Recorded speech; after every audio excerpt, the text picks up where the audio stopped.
Mesdames, Messieurs, soyez les bienvenus dans Backcheck. C'était une soirée avec 3 matchs au menu, mais ça ne veut pas dire qu'il n'y a pas eu énormément de buts dans toutes les patinoires ce soir. Serge, qu'est-ce qu'on retient de cette soirée?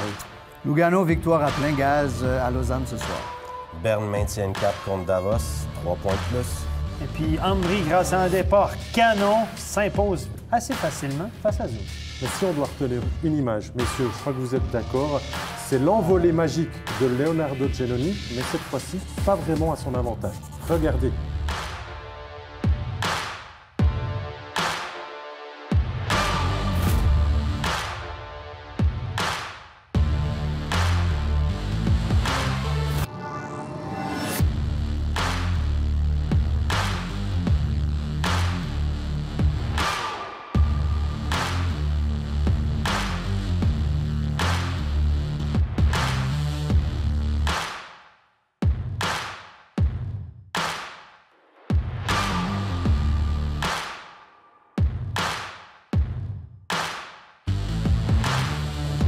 Et oui, comme vous l'avez vu, ça arrive même au meilleur, même quand on s'appelle Leonardo Giannoni.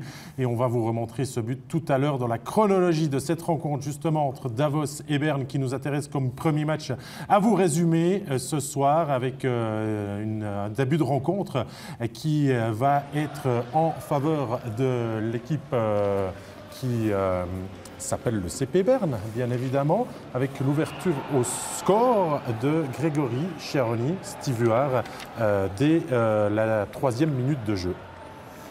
Quand ça va bien, ça va bien. C'est un but que tu marques pas quand une équipe va mal. Berne, c'est le métronome de Berne. On envoie un puck au filet. Puck trouve le chemin pour rentrer, donc tant mieux pour eux. Hein. C'est derrière, je me demande si ça n'a pas dévié sur le patin du défenseur. Peut-être corrigé par la suite, ça avait été donné dans un premier temps à Chiaroni, mais c'est vrai que ça a été déplacé par le patin de Berger. C'est pas un grand classique, mais c'est un but quand même. Hein? Redin va égaliser en powerplay pour le HC Davos à la 8e minute de jeu. Il vient mettre du trafic devant le gardien et il égalise en exploitant le rebond, Serge. Oui, tout à fait. Je veux dire, il s'est présenté dans la zone où c'est que ça fait mal. Et puis, la couverture, le marquage de Beat Gerber est un peu hasardeux contre Rodin. Alors, il en profite pour pousser le puck au fond des filets. Ne dit-on pas que finalement les meilleures équipes trouvent toujours le moyen de marquer dans les moments qui font mal à l'adversaire? On est à la dernière minute de cette première période, Stéphane, et ça se passe de commentaires. Belle séquence de jeu sur l'engagement avec le tir de Camerza. Berne marque beaucoup de buts suite aux engagements en zone défensive, des petits jeux préparés. Mais là, c'est tout simple. Hein? C'est un droitier qui sort le puck derrière lui. On remet directement à un défenseur droitier pour un tir sur réception. Soit ça passe par le défenseur droit qui est gaucher. On inverse en fait, puis on met vraiment le droitier pour le one-timer. On fait l'inverse de l'autre côté. Et Berne, chaque année, je dirais une fois par semaine, Berne marque un but comme ça directement après l'engagement. Il y a des théories qui nous disent qu'on n'inverse plus les défenseurs. J'aimerais entendre le coach là-dessus. Est-ce qu'en power play ou est-ce que la théorie en NHL dit qu'on ne fait plus ça, on ne cherche plus le one-timer. Le Canadien de Montréal le fait encore avec chez Weber. Mais il y a des théories qui disent que maintenant, on laisse le droitier à droite puis le gaucher à gauche. Serge? Alors moi, je pense qu'il faut avant tout voir le personnel qu'on a sous la main. Je pense qu'une équipe comme Berne, qui a d'excellents tireurs de la part de leurs défenseurs, peuvent se permettre justement de jouer de la sorte. Une équipe qui n'a pas nécessairement ces qualités-là va plutôt jouer avec les défenseurs sur leur côté droit. D'accord avec cet avis? Sur la mise au jeu, dans le cas qui nous préoccupe, le cas de Berne, ce qu'ils font très bien et ce qu'on ne parle pas, c'est ce qu'on appelle du picking. Les deux ailiers, à la mise en jeu, bloquent le chemin de l'ailier de Davos pour pas qu'il aille bloquer le shot du défenseur. Et ça, c'est un tout petit détail qui fait une énorme différence sur le jeu. J'en ai parlé dans les analyses. C'est une équipe qui est vraiment à la limite de la légalité. Tous les set plays de Berne, tous les jeux préparés de Berne, vous regardez, il y a toujours un petit truc qui... Et notamment sur les engagements, on fait des blocs. C'est interdit, hein? Et puis le focus des arbitres doit être là-dessus. Au système A4, l'arbitre qui est au milieu, son job à lui, c'est juste de surveiller ça. Oui, mais siffler contre Berne, je pense que ça fait mal à la bouche des arbitres. L'année passée, en play-off, il y a eu des cas limites de Berne. Et puis, Reuben Treiber avait envoyé des vidéos aux arbitres en disant « Faites attention, ils font un bloc sur cette situation. Faites attention. » Même en power play, on les voit faire des blocs, des screens, des écrans pour vraiment libérer des lignes de shoot. Ça continue de marcher. Tant que ça passe... Ben voilà, on ne va pas s'en priver finalement. Voilà. Berne a bien raison d'exploiter la situation. Mais il y aura match quand même dans cette rencontre jusqu'à l'égalisation de Davos qui va intervenir à 4 contre 5. C'est le but que l'on vous a montré avant avec cette sortie. Qu'est-ce qu'on va dire, Serge hasardeuse de Giannoni. On ne comprend pas vraiment ce qu'il veut faire. Est-ce qu'il va vraiment... Pour bloquer le puck, il se loupe et puis du coup, c'est exploité par Frener qui marque dans la cage vide. Moi, je pense qu'il tombe. Oui, effectivement, c'est le marquage. Regardez, hop! Si le marquage de Beat Gerber était hasardeux sur le but de Rodin, non, je crois qu'il est arrivé pour dégager justement le territoire. Il est tombé au dernier moment et puis... Mais à quel moment on prend la décision de sortir sa cage comme ça à ce moment du match? Certes, on est en supériorité numérique du côté du CP Berne, mais... Jamais. Mais voilà, c'est pas un bon choix depuis le début, Steve.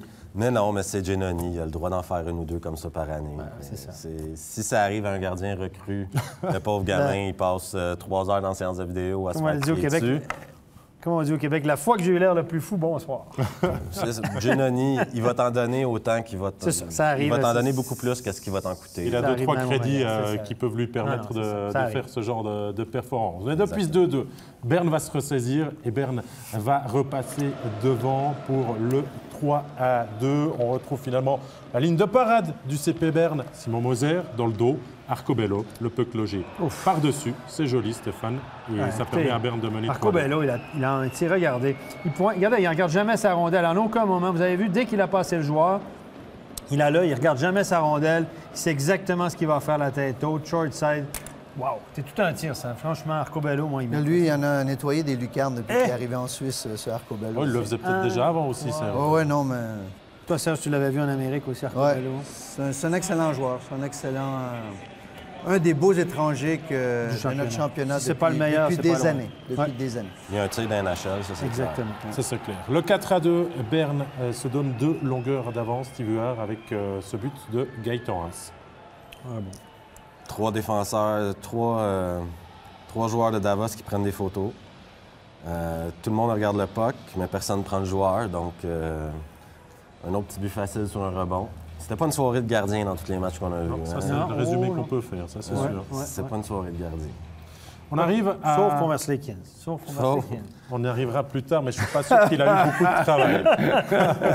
Je pense qu'il est plus occupé quand il va en vacances que ce qu'il a eu ce soir. C'est ça.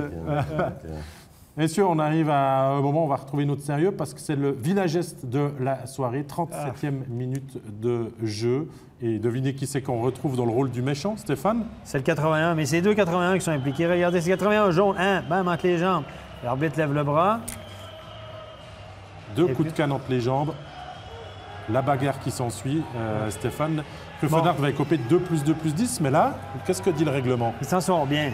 Écoutez, le règlement, c'est que si tu lèves la canne entre les jambes d'un adversaire et tu le touches, c'est 5 minutes plus méconduite pour le match et suspension automatique. Ça, c'est la règle qu'on applique depuis 2 ans déjà. Alors, le règlement, il est clair, c'est que si tu tentes de piquer ton adversaire ou de lui lever la canne entre tes jambes, mais tu ne le touches pas, c'est 2+2+10. Si tu le touches, c'est 5 matchs. Et comme il s'y reprend 2 fois, la première fois, il passe dans le vide. La deuxième fois, il le touche. Alors, je ne comprends pas qu'il ne soit pas chassé du match. Ça, c'est une scène qui va être revue, à mon avis, et il sera sûrement amendé pour ça, parce que là, il n'y a aucune zone grise. Il faut peut-être remontrer la scène. Boulot pour le juge unique ou? Boulot pour le juge unique. Petite soirée pour les gardiens, mais boulot pour le juge unique. On va peut-être la remontrer encore une fois, mais c'est tellement évident. C'est Rouffenard qui manque la première fois. Il veut s'assurer de le faire comme il faut.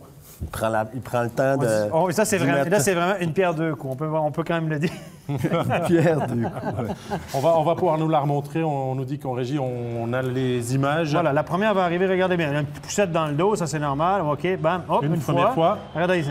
Et là, la deuxième. Le bras lève. Alors, après, regardez. Après, il y a l'escarmouche. Ça veut dire, après, il y a vraiment... Il lâche ses gants. Donc, je pense qu'on lui a donné... Choisit ses adversaires au Fenart. Rodin, c'est pas un bagarreur. Petite parenthèse. Et je pense que l'arbitre en a 2 minutes pour le coup de crosse. au lieu de donner 5 minutes de match comme il devrait. Et ensuite, 2 minutes pour la bague pour la rudesse et 10 minutes pour avoir lâché ses gants. C'est comme ça que je l'interprète. Service minimum, donc, au niveau de la pénalité. Oui. Le Fenart est reparti de la pénalité, d'ailleurs, en ayant rigolant, un petit sourire. Ah, donc, on l'a vu. Il sait qu'il s'en est bien sorti sur le coup. Mais attends, il y a peut-être une amende qui va venir. On va suivre tout ça. Bruno Fenart n'aime pas les amendes, je peux vous le dire. Parce qu'il a déjà toqué à la porte de mon vestiaire d'arbitre, une fois un soir que j'y avais donné une méconduite pour le match, pour me supplier d'enlever la mec-match, ça allait lui coûter des sous. Bon, c'est une parenthèse comme ça.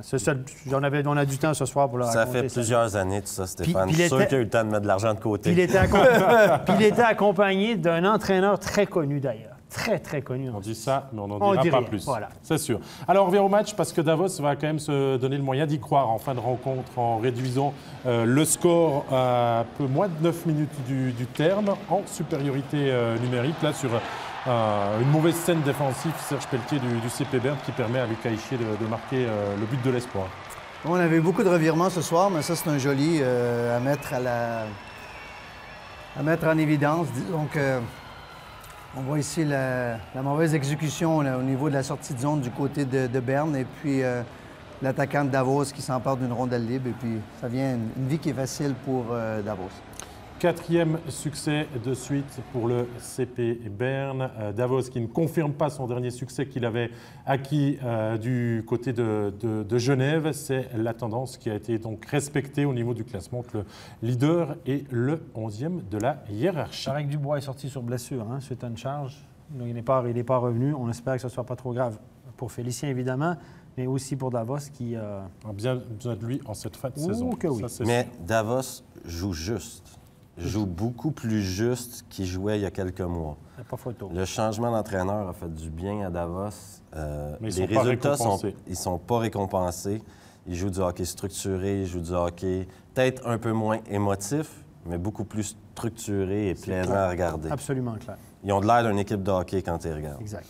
Allez, on arrive à notre match studio du jour. C'était un entourage autour de la rencontre entre Lausanne et Lugano. Et à Mallet 2.0, tout ne s'est de loin pas passé comme voulu pour la formation de Ville Peltonen. On sait que Ville Peltonen n'était pas à l'entraînement hier, malade. Ça n'explique pas que son équipe s'est déréglée comme ça en l'absence de son coach. Il y avait aussi Sandro Zurkirchen qui était grippé. Mais Serge, dans cette rencontre, tout commence très mal. 1 minute 46, super passe de Burgler pour Sanitz. Oui, Lugano qui est rentré comme des lions ce soir dans le match. Et puis, c'est un rush, comme on appelle, au filet. Et puis, le marquage est pas très efficace de la part du défenseur lausannois. 2-0, 3-0, Steve Huard, après 15 minutes de jeu, Lausanne n'avait pas vraiment existé, n'avait pas vraiment tiré au but, tout le contraire de Lugano, qui a finalement exploité ses largesses défensives et qui a mis du sien pour finalement se mettre à l'abri dans cette rencontre. Lausanne s'est endormi à partir du deuxième but, je dirais. Moi, je me suis donné le plaisir de calculer les bonnes présences. Après 2 périodes, j'avais 2 bonnes présences. Après 3 périodes, j'ai 3 bonnes présences, dont une sur le power play. Tout allait mal pour Lausanne. Ouais, c'est un soir sans. On va pas brûler les maillots, puis on va pas mettre personne en effigie aujourd'hui. Il y a des matchs comme ça va pas bien, puis t'en as quelques-uns dans ta saison. Mais ce soir, tant mieux pour Lugano. Prenez les 3 points. 3 gros points pour eux ce soir. Rentrez dans l'autobus, Presque 2 trop bières facile, pour tout le monde. finalement. Serge, Lugano ne s'attendait pas à vivre un tel déroulement de match en arrivant à Mallet. Oui, effectivement. Lorsqu'on se dirige pour jouer les matchs à l'extérieur, c'est rare qu'on s'attend de repartir dans le quart après le match avec une victoire de 7-0. Ce soir, Lugano va rentrer au Tessin en chantant puis en sifflant, je crois. C'est triste pour les fans, par contre. Ouais. Tu vas avoir un match un mardi, 7-0. Écoute, ça fait partie toutes les équipes, même les meilleures, ont des mauvais matchs. Je me souviens Pittsburgh, l'année passée, avait perdu, je pense, 10-1 à Chicago en NHL. Même en NHL, il y a des matchs 10-0, les Canadiens de Montréal contre Columbus à un moment donné. Il y a des soirs où tu dis, il y a tout qui va. C'est un soir sans. C'est un soir sans pour Lausanne ce soir. On va quand même voir les buts de cette rencontre. Vous les remontrez. Le 4-0 est signé par M. Grégory Hoffman. 26e but de la saison, là aussi, un service de Dario Burgler. Stéphane qui avait envie de jouer ce soir. Ce n'est pas le cas de sa saison en entier à Burgler, mais aujourd'hui, il fait 2 services. Il va par séquence. Il y a des matchs, tout à coup, on le voit beaucoup. Et là c'est Lausanne qui a très mal joué. Un bon forechecking, la trappe en zone neutre un peu du côté de Lugano. Et puis, on s'est dirigé, tout le monde s'est dirigé sur Burglar. Regardez, c'est un gaucher qui se présente de l'autre côté. Tout est ouvert. Il est complètement seul dans le stade. Regardez, tous les joueurs de Lausanne ont focalisé sur le porteur de la rondelle. Ça, c'est toujours la charge de Rouffenard. Ouais, on vous la remontre, mais voilà. On va revenir à notre match. C'est bien ça le plus important. Hein. C'est juste une petite erreur dans la diffusion des résumés, mais elle avait son importance aussi à ce moment du match, et puisqu'on en a discuté juste avant. Mais le 5-0, le 6-0, le 7-0, finalement, ça ne change pas la note, Steve Huard.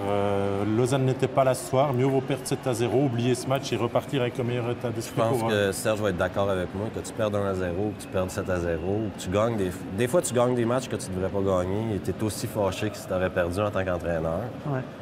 Là, Peltonen, il peut être fâché comme il veut, il peut être déçu de ses joueurs, mais qu'il ait perdu 7-0 ou 1-0, ça ne change rien. Hein. Et Dieu sait, Serge, que Lausanne en avait gagné des matchs des fois en ne méritant pas.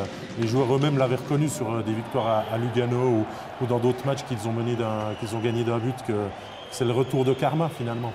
Oui, effectivement, mais je pense que du côté de Lausanne, je veux dire, on était 3e au classement ce soir, avant le match de ce soir.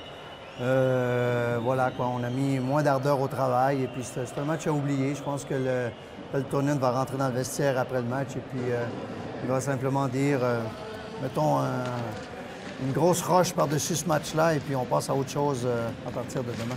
Stéphane, c'est quand même la plus grosse défaite du Lausanne Hockey Club depuis son retour en National League à domicile, ce 0-7. Oui, écoutez, comme on dit, ça arrive. Lugano est aussi, n'est pas venu là la fleur au fusil, comme on dit. Il voulait vraiment, c'était pas le bon soir pour avoir un mauvais match du côté de Lausanne, parce qu'on avait un Lugano entreprenant qui a besoin de points. Et moi, je pense à Boltzhauser. Il y a 3 mois qu'il n'a pas joué. Il revient.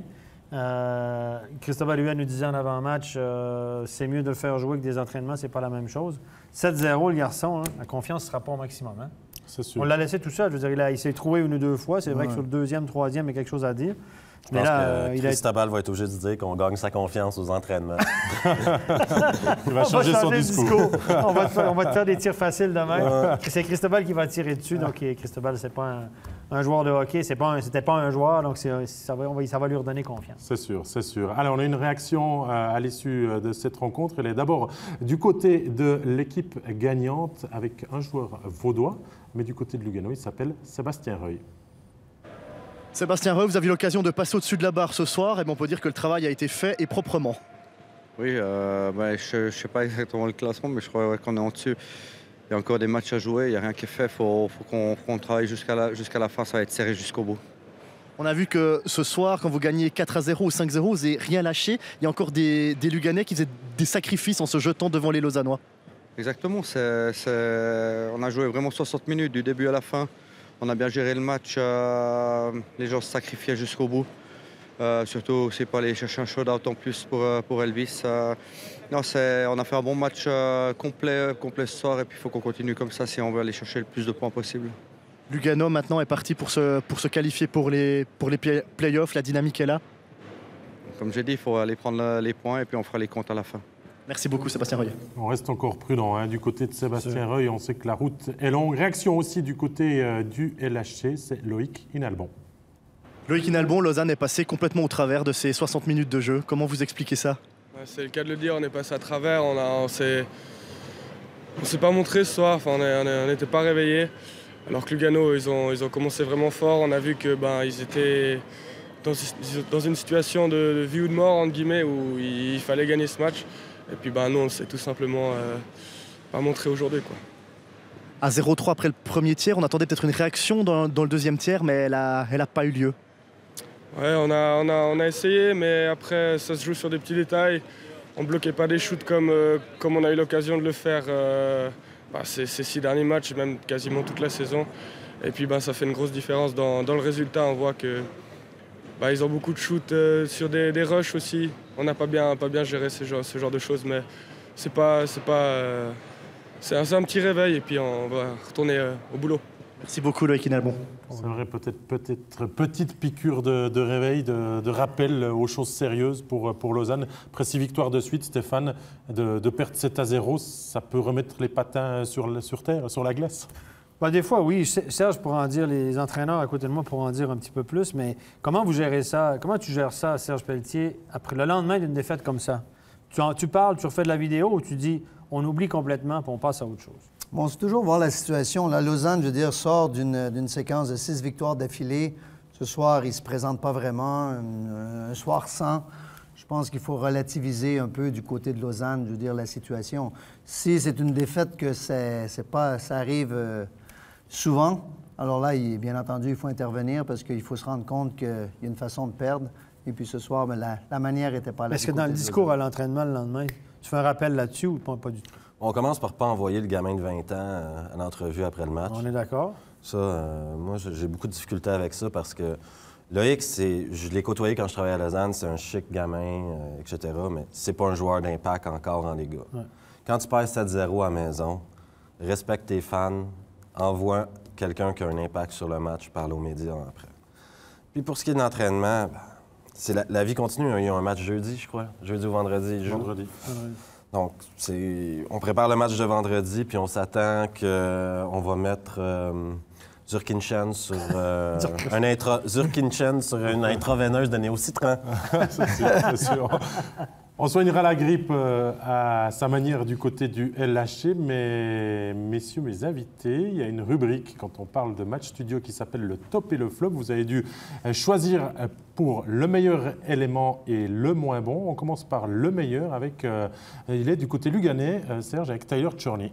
Oui, effectivement. Chorny qui était absent, je veux dire, de l'alignement au cours des derniers matchs. Ce soir, il fait son retour au jeu. C'est le général de la défense du côté de Lugano. Ce soir, ça a paru. Aucun but encaissé. Jouer un match solide. Il aurait pu avoir beaucoup de top du côté de Lugano dans une victoire de 7-0. On avait l'embarras du choix ce soir. Ce n'est pas toujours le cas, mais on est allé pour Chorny pour son retour au jeu ce soir. Le flop, Steve Huard, je me réjouis que vous me l'expliquiez. Vous avez choisi de pointer du doigt Robin Grossman. Soirée extrêmement difficile pour M. Grossman. C'est simple, chaque fois qu'il était sur la glace, Lausanne avait des problèmes. Lugano, il y a un entraîneur malin à quelque part, j'imagine, parce que tout le temps, on chipait le puck derrière Grossman. Grossman gagnait pas ses 1 contre 1. Grossman faisait des passes 1 mètre derrière, 1 mètre devant. Et ça accumule sur une... Et en plus, il prend une punition stupide en 3e période, dans un match qui ne veut plus rien dire. C'était pas le temps de commencer à essayer de démontrer une pseudo-intensité. On aurait pu... Regarde, clairement, si le gardien de Lausanne connaît un meilleur match, les défenseurs paraissent un peu moins. Mais dans son cas, lui, moi, j'ai rarement vu une aussi mauvaise performance à ce niveau-là. En tout cas, cette saison, je pense que... Champion du monde. Voilà, il fallait montrer du doigt quelqu'un dans la contre-performance du Lausanne Hockey Club battu à la maison 7-0. Dernier match au menu de ce back-check, c'est Zug-Ambry. Zug déjà qualifié pour les playoffs. Ambry en pleine lutte. Est-ce que c'est ce qui va expliquer la différence de motivation en début de rencontre? Regardez un petit peu. Ça commence très très vite, même pas 50 secondes de jeu, Stéphane. Et Rohrbach qui dévie ce tir de Fischer. On ira voir la vidéo, pas de joueur dans la zone du gardien, but tout à fait valable. Oui, but tout à fait valable. Belle passe de D'Agostini, une passe levée pour Fischer. Fischer qui n'est pas reconnu pour sa phase offensive. Regardez, un tir sur réception. Oh, que ça a eu l'air facile. Tout à coup, s'est transformé en véritable sniper. Non, mais son tir était précis, mis hauteur. Il y avait un joueur devant la cage. Bonne exécution du côté d'Ambry. Et ce but va finalement libérer les Léventins, qui évoluent à 4 contre 5. Mais regardez la volonté de Costner là, sur son jeu. Le numéro 22 va tout faire tout seul. Le travail de récupération. Il élimine Marchini. Il profite de, on va dire, la facilité du travail que lui rend Alatalo. Il vient battre Tobias Stéphane, Serge Pelletier, qui paraît pas vraiment bien sur ce but. Oui, sur la séquence, on voit qu'Ambry, on dirait qu'ils ont une vitesse supplémentaire ce soir sur... les Zougois. Fait mal paraître Alatalo sur la séquence à 1 contre 1.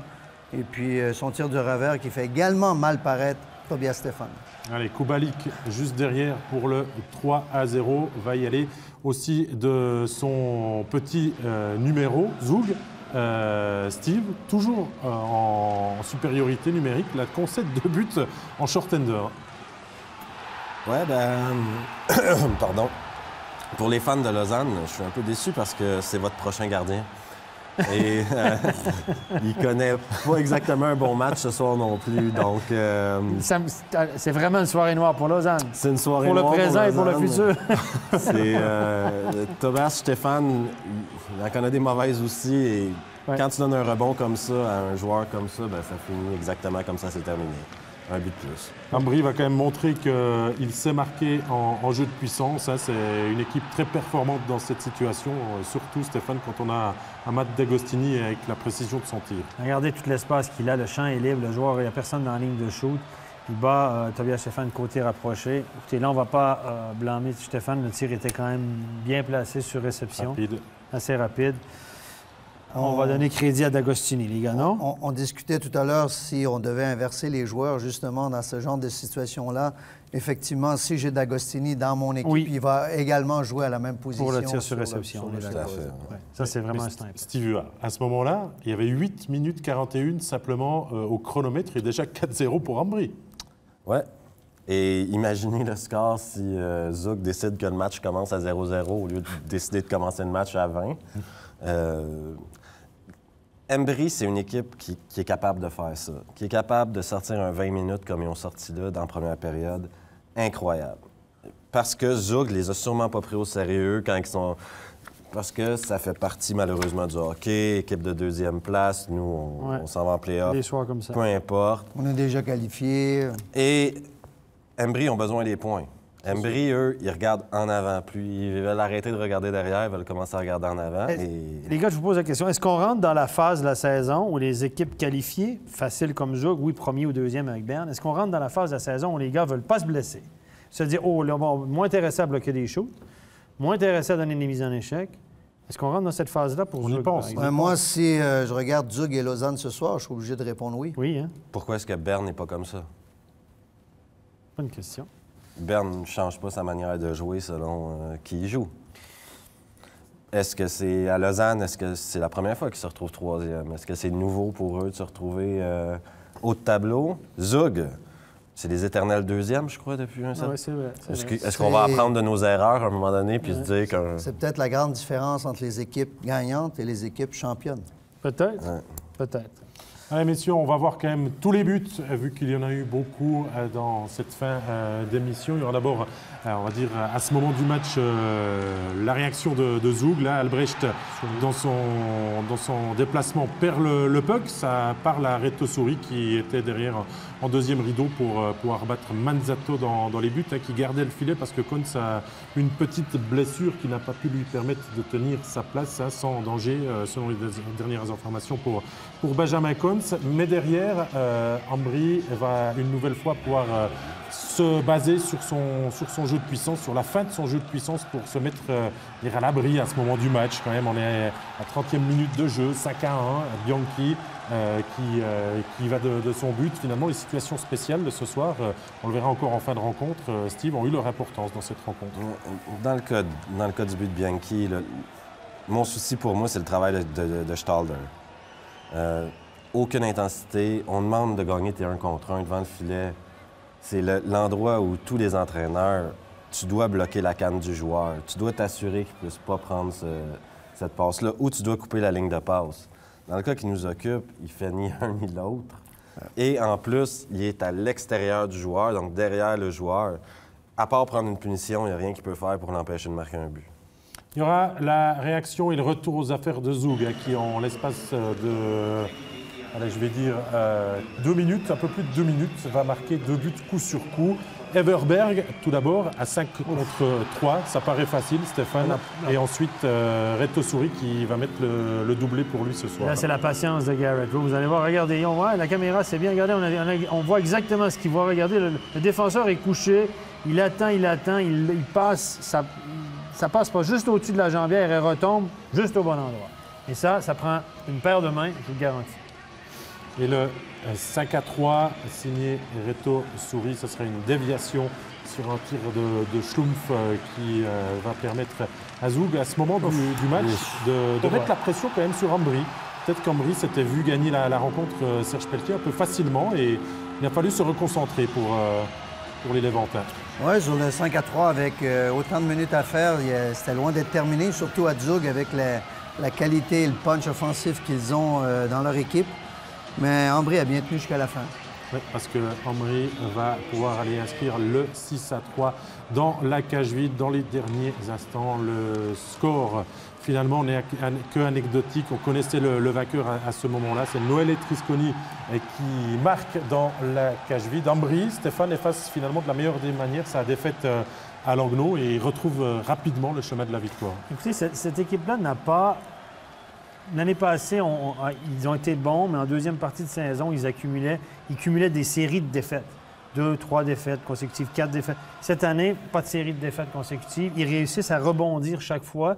Après un match moyen ou ordinaire, ils réussissent à rebondir de belle façon et c'est pour ça qu'ils sont vraiment en bonne place pour faire ces playoffs. Je pense qu'avec le match de ce soir, il leur manque encore une victoire, à mon avis. Oui. Le chiffre magique va être dépassé s'ils gagnent encore un match. Donc, ils sont drôlement bien placés. Moi, je suis assez content pour eux. Et c'est une équipe qui travaille d'arrache-pied. Il faut leur donner ça. Et puis, il y a beaucoup d'énergie. Je pense que les entraîneurs aussi font un excellent travail. Justement, on va voir les résultats et ensuite le classement de ce championnat de National League. Tout d'abord, se rappeler les 3 matchs de ce soir qui ont été donnés sur des résultats pas forcément attendus. Le 7-0 de Lugano à Malais 2.0 contre le LHC. La victoire de Berne, mais quand même pas si facile que ça à Davos. Et le succès d'Ambry Piotta que l'on vient de vous résumer sur le score de 6-3 au classement. Ça commence à devenir un petit peu plus clair. Vous allez le voir parce qu'il y a que 2 équipes qui ont 45 matchs. Toutes les autres ont 44 journées au compteur. Du coup, devant, c'est clair, Lausanne sont bien partis. Langnau-Ambry, Stéphane vient de vous le dire, c'est aussi parti. Mais regardez, depuis la place 6 jusqu'à la place 10, Bienne n'est plus si serein que ça. Lugano repasse 7e. Zurich est en grand danger. Fribourg et Genève encore à la lutte. Ça s'annonce vraiment épique dans cette fin de saison. Wow. Et on se promet vraiment de vous réserver finalement le meilleur spectacle sur MySport pour vivre le dénouement jusqu'à la 50e journée qui aura lieu lundi 4 mars. Merci beaucoup Serge Pelletier d'avoir été avec nous ce soir. On vous retrouve rapidement pour la suite du championnat de Swiss League et les playoffs. Steve War aussi, un grand plaisir toujours de vous avoir dans notre studio. Merci Stéphane. Une pensée pour Alizé. Merci aussi à toute l'équipe technique pour la bonne tenue de cette émission. Merci beaucoup d'avoir été avec nous et je vous dis à tout bientôt parce que vendredi, c'est déjà le retour de la National League avec une journée complète. Bye bye.